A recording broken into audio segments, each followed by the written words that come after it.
אוקיי? אז השרשרת היא צו 8 להתעוררות,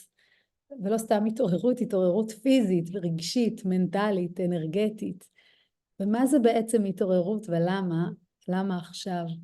אני חושבת שבתור מורה ליוגה ומלווה הרבה אנשים במסעם, אני חושבת שכבר לפני עשרות שנים אמרו לנו כל מורה רוחני וכל ספר בודהיסטי וכל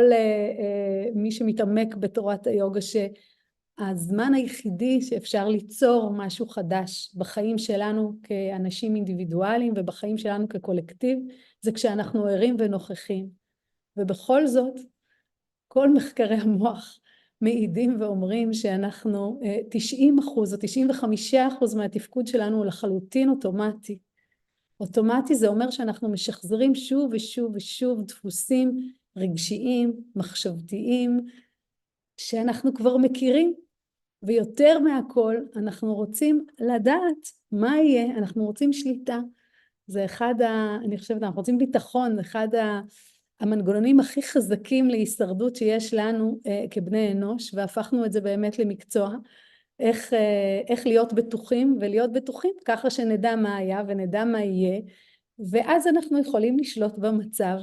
ויש לזה אולי יתרונות מסוימים במצבים מסוימים, אבל ברוב הזמן זה גורם לנו פשוט לשחזר ולמחזר את אותם דפוסים ולא להתפתח, וכל תנועה שלא מתפתחת סופה לקרוס, אז בהפוך על הפוך אנחנו הכי פחות מוגנים והכי פחות פתוחים במקום הזה, ומטרת השרשרת היא בעצם לתת כל מיני זוויות הסתכלות לאיך לייצר תנועה חדשה בחיים שלנו, כי גם אם אנחנו מבינים את זה בראש שלנו, וגם אנחנו קוראים את המחקרים, זה כמעט בלתי אפשרי לייצר שינוי או תנועה חדשה בלי פטיש על הראש, וגם כשמגיע הפטיש על הראש, גם אז לא כל כך קל לפנות פנימה לתוכנו ולמצוא את המקום הזה הער, הנוכח, שמאפשר יצירה ובריאה חדשה.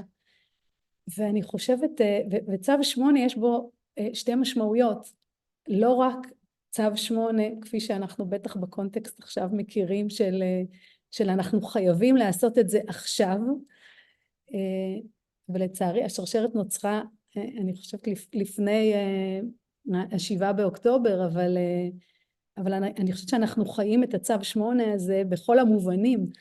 אנחנו נקראים להיות ערים ולבחור באיזה מציאות אנחנו רוצים לחיות כאינדיבידואלים וקולקטיב, ו-to gain back our power,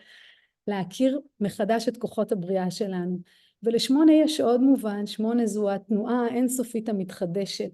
שאם אנחנו באמת רוצים לשרוד פה בעולם הזה ובכדור הארץ הזה, ולעבור לבריאה חדשה ומציאות חדשה שאני מאמינה שהיא לחלוטין אפשרית לנו, אנחנו חייבים לייצר תנועה חדשה. אז אני מקווה שבאמת השרשרת הזאת, אני מאוד סקרנית לאן היא תיקח ותייצר המון זוויות התבוננות והסתכלות, שזה גם חלק מהתפתחות, להיות מסוגלים להסתכל בעוד זוויות, שהשרשרת הזאת תיתן הרבה זוויות של התבוננות על מה זה תנועה בתוכנו, איך אפשר לייצר אותה מתוכנו, איך אפשר להיות נוכחים וערים כדי לייצר בריאה שאנחנו בוחרים, שבה אנחנו במלוא כוחנו.